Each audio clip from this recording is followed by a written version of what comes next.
Assalamualaikum warahmatullahi wabarakatuh. Salam Pramuka.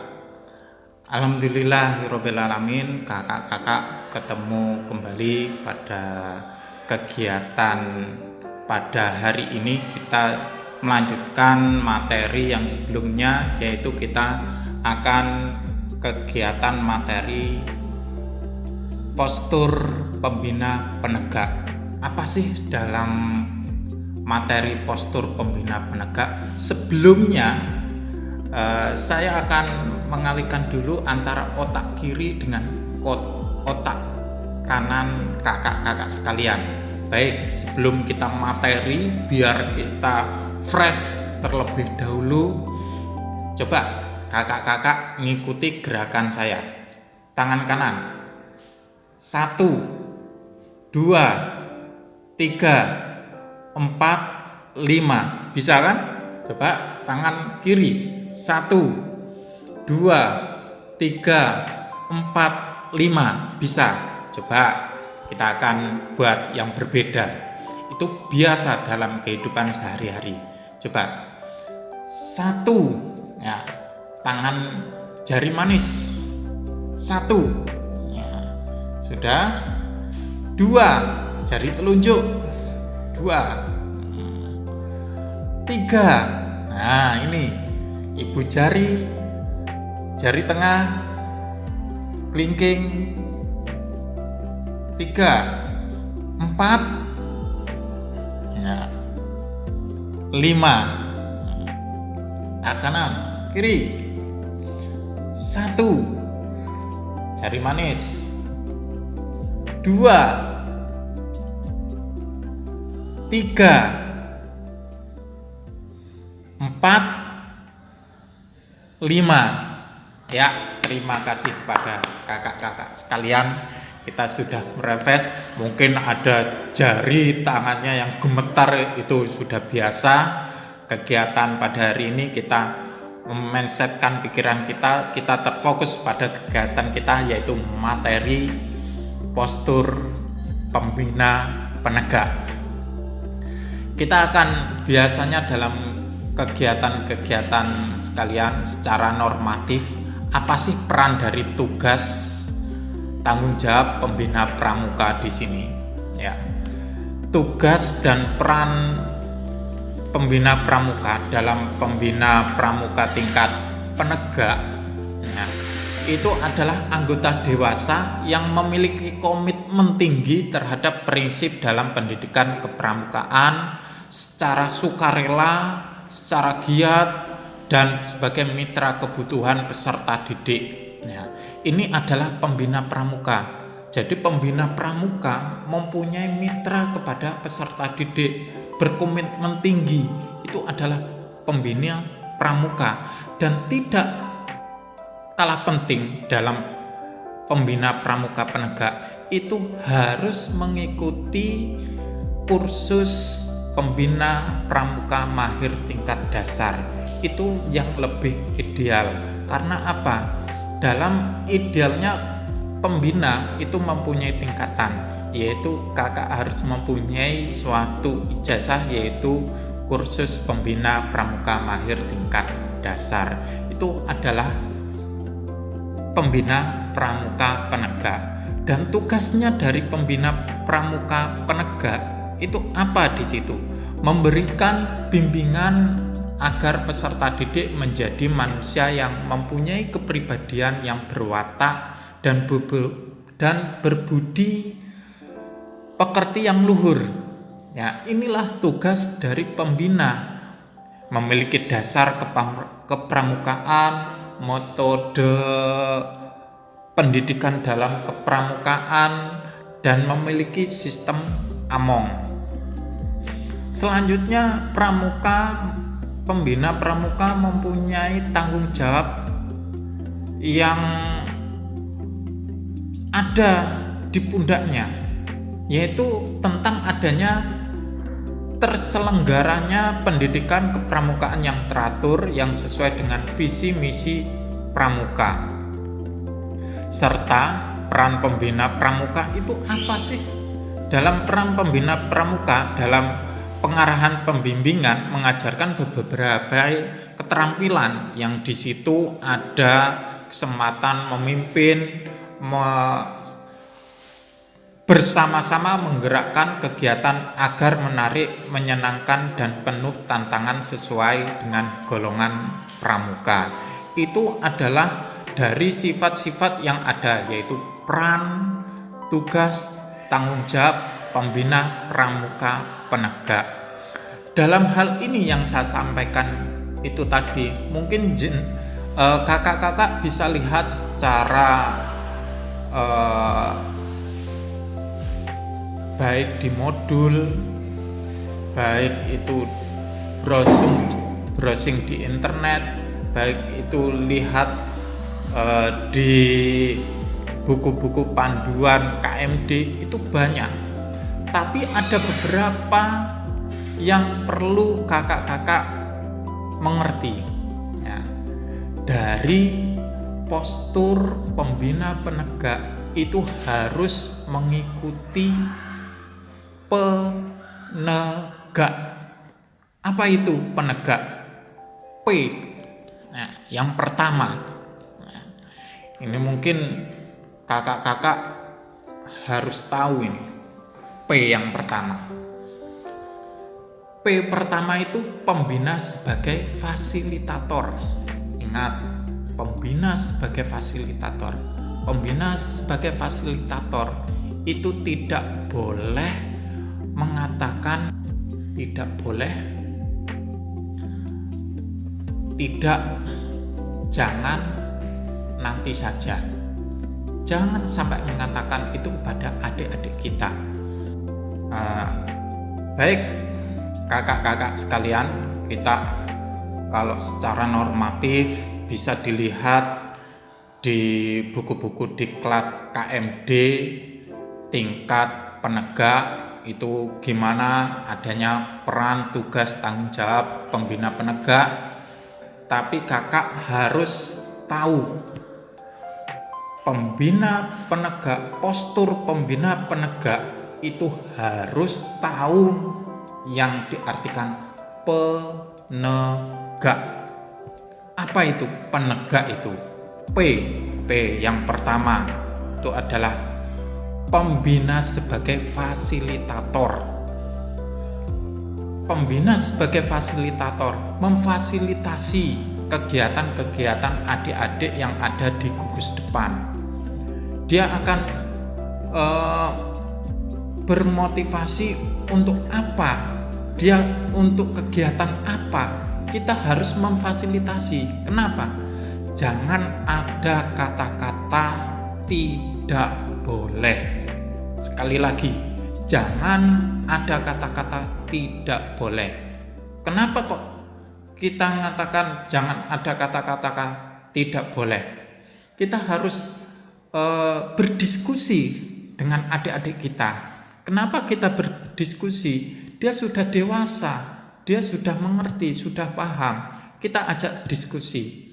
Nah, umpamanya adik-adik kita memberi proposal kegiatan, dia akan mengadakan kegiatan yang ada di gunung, yang ada di hutan. Oke lah, kegiatannya dilaksanakan. Tapi kita lihat apakah boleh. Kita akan diskusi. Untuk kakak-kakakku sekalian yang berbahagia, yang berada di tempat masing-masing, dalam postur pembina penegak, kakak-kakak harus memiliki atau mempunyai prinsip penegak. Apa di situ yang arti dari penegak? P yang pertama itu adalah pembina sebagai fasilitator. Pembina anggota dewasa memiliki komitmen tinggi dalam kehidupan, dalam kegiatan sehari-hari berada di gugus depan. Pembina itu jangan ada kata-kata tidak boleh. Kenapa? Dalam kegiatan-kegiatan adik-adik kita untuk menjalankan proposal, menjalankan kegiatan, tidak boleh kata-kata tidak boleh. Nah, itu sebagai komitmen dari pembina penegak. Lihat dalam video ini. Nah, itu mengatakan bahwa kita harus bermusyawarah. Apa sih dalam kegiatan itu bagi adik-adik kita? Kita harus bermusyawarah untuk manajemen risiko. Seandainya adik-adik kita mau menjalankan kegiatan perkemahan yang ada di hutan, manajemen risikonya gimana? Apakah di situ adakah binatang buas? Apakah di situ ada sungai untuk kegiatan sehari-harinya apakah mempunyai fasilitas yang baik untuk dibuat perkemahan? Ya, adanya musyawarah-musyawarah ini, maka adik-adik kita itu akan mengerti bahwa gimana memilih suatu tempat yang dijadikan perkemahan itu baik apakah tidak. Tapi awalnya sebagai pembina penegak tidak boleh mengatakan tidak boleh. Kenapa? Peserta didik kita itu dalam kegiatannya berbeda dengan sistem-sistem yang ada di siaga dan penggalang. Dalam kegiatan mungkin kita lihat dengan sistem among. Kalau di siaga kita lihat, kalau menurut saya itu adalah Ingarso Suntulodo. Di depan memberi contoh. Nah, dalam pembina ini di siaga, dia memberi contoh baru adik-adiknya. Dari penggalang dalam sistem among Ingmat ya Mangun Karso itu berada di tengah-tengah, merangkul, memberi contoh. Nah, ini adalah sistem dari pembina penggalang. Tapi dalam sistem pembina penegak, dalam sistem among itu adalah Tutwuri Handayani, berada di belakang. Kalau di belakang ini memberikan dorongan bahwa dalam keadaan kita 75% kegiatan berada pada kegiatan peserta didik atau adik-adik kita yang ada di lapangan. 25% itu pembina memberikan dorongan. Apa sih kendala apa yang ada di dalam kegiatan itu? Itu adalah pembina sebagai fasilitator. Yang berarti etika. Ingat, dalam pembina penegak itu siapa yang kita bina? Yang kita bina itu adalah anak-anak yang sudah dewasa, umur 16 sampai 20 tahun. Dia sudah dewasa. Dalam etika pembina penegak itu tidak boleh ada rasa hati kepada adik-adik kita. Lihat. Nah, itu. Jangan sampai ada rasa hati, rasa mempunyai rasa yang sangat berlebihan pada adik-adik kita. Kenapa? Etika tidak boleh. Ingat, ada mengatakan bahwa itu semuanya berbeda.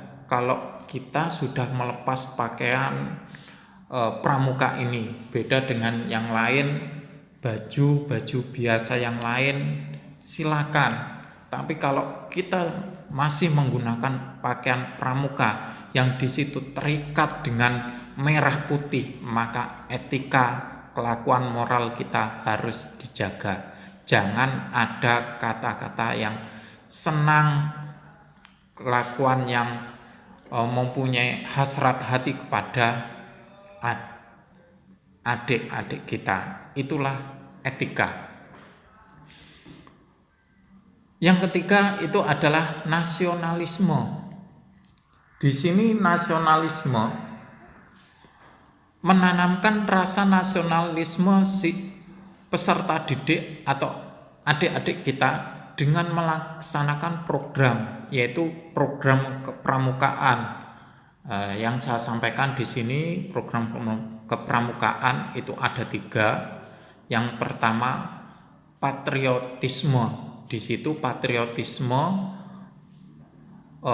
dalam kegiatan upacara pembukaan dan penutupan dalam kegiatan. Nah, itu akan menimbulkan rasa nasionalisme yang sangat tinggi untuk adik-adik kita. Yang kedua yaitu dengan adanya kegiatan penjelajahan. Monggo adik-adik kita diajak penjelajahan kemana, silakan. Kita sebagai fasilitator itu mengingatkan, membimbing bagaimana yang baik, bagaimana yang tidak baik. Yang ketiga indikatornya untuk nasionalisme dalam kepramukaan itu adalah latihan ketangkasan baris berbaris. Inilah latihan kegiatan ketangkasan baris berbaris untuk menanamkan rasa nasionalisme yang ada dalam diri adik-adik kita. Selanjutnya yang penegak. Selanjutnya itu adalah empati, perasaan.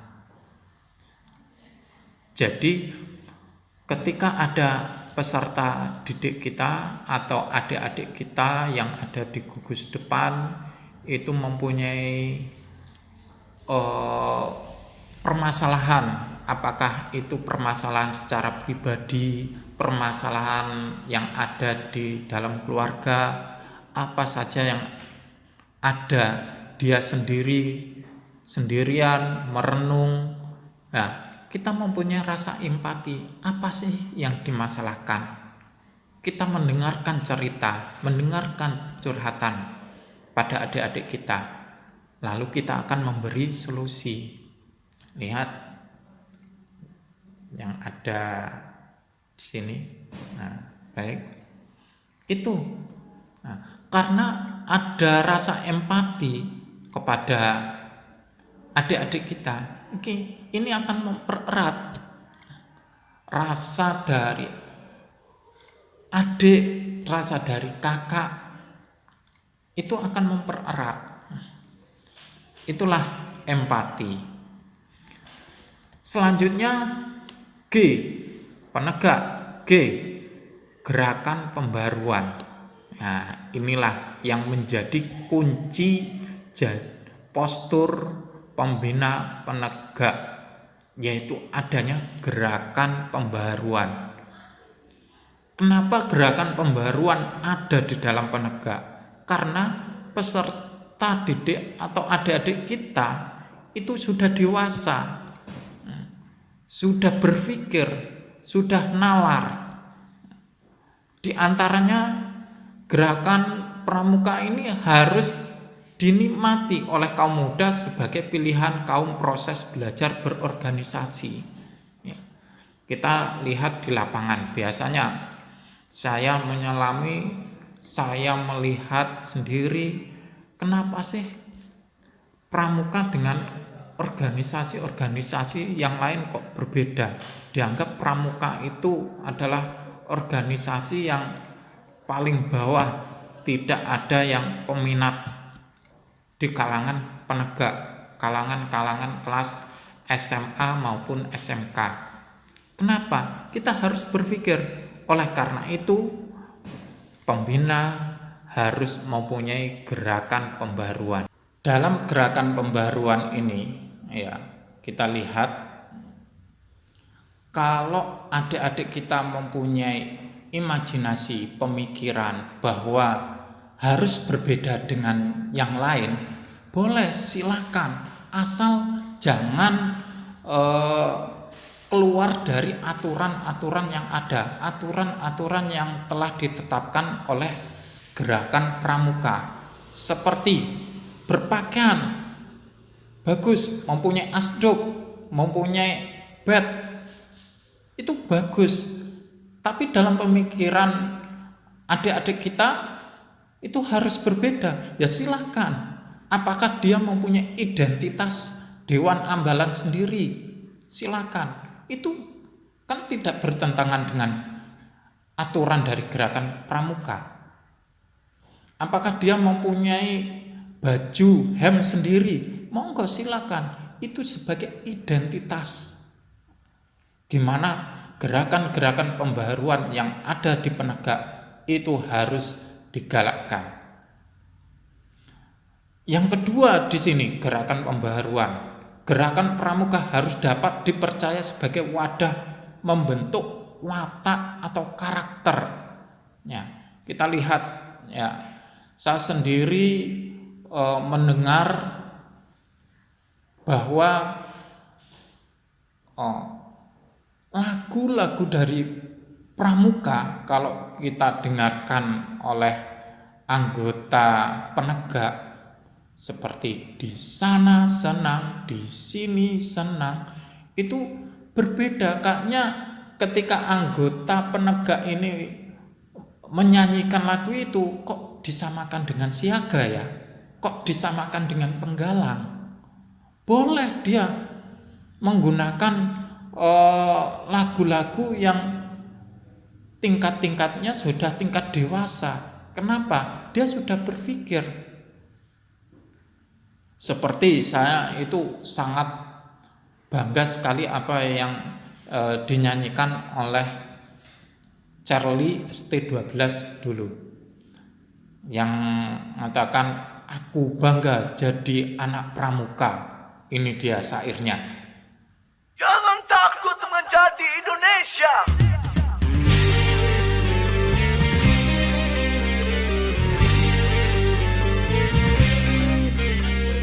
Jangan takut untuk menjadi Indonesia. Tuangkan saja segala upaya untuk membela nusa dan bangsa kita. Kami anak Melayu asli Indonesia. Ini lagu pramuka made in Indonesia. Nah, itu jadi bangga jadi anak pramuka.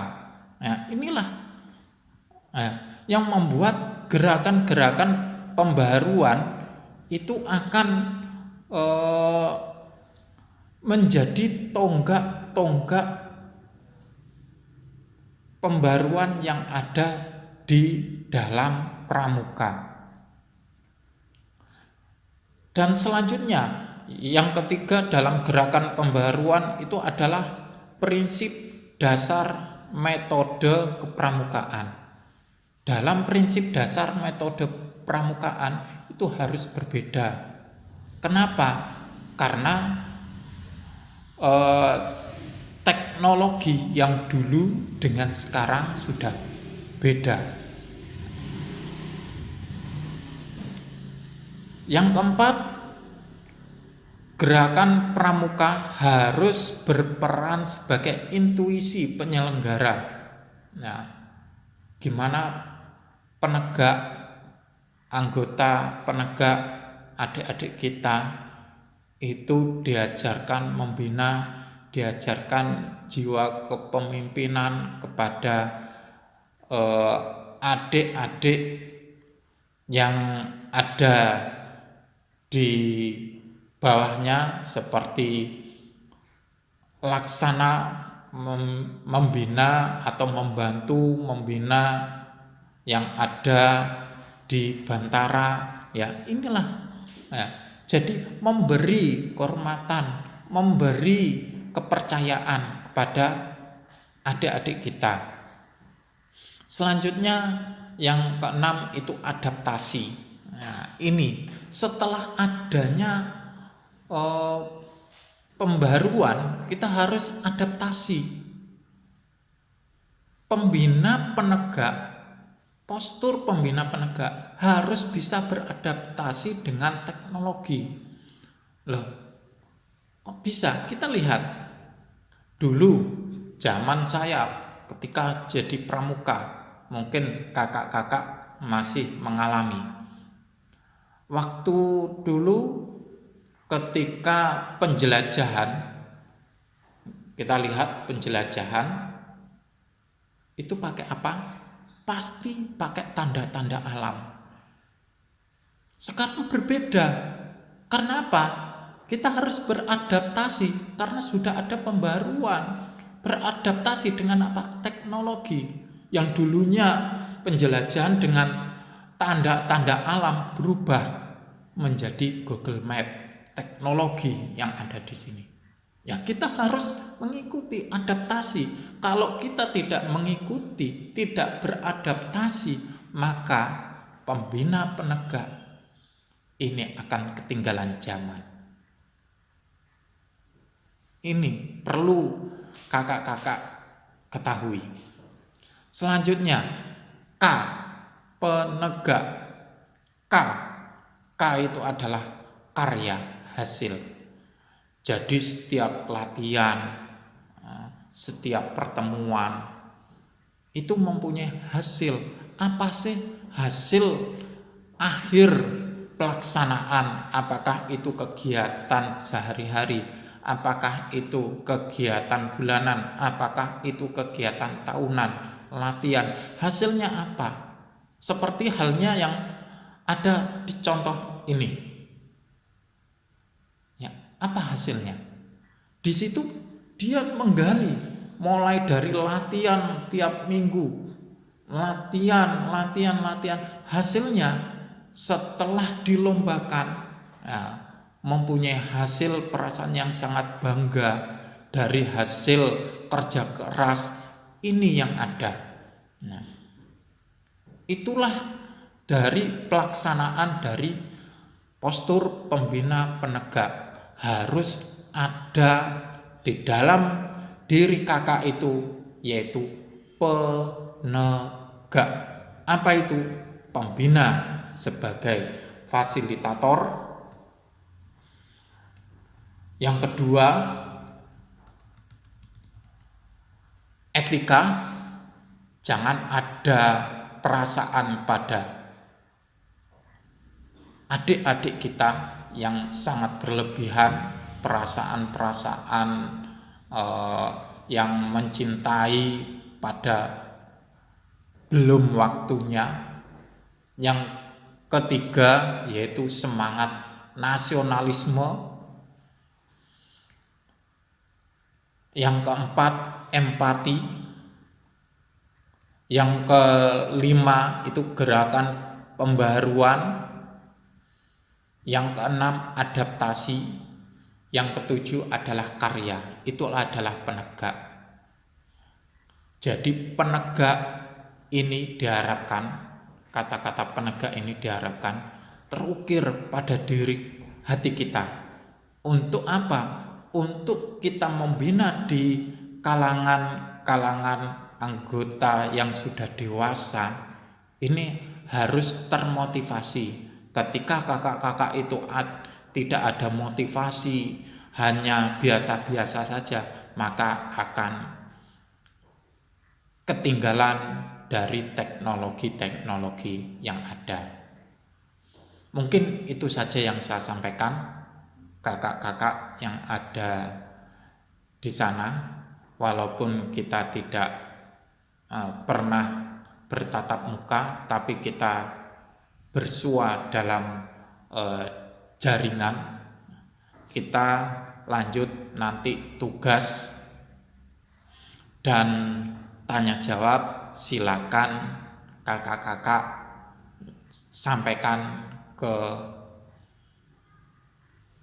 sini. Oke, terima kasih dari saya. Sekian.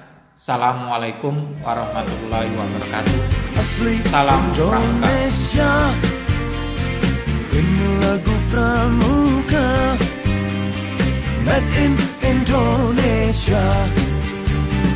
Kami anak Melayu, asli Indonesia. Ini lagu Pramuka,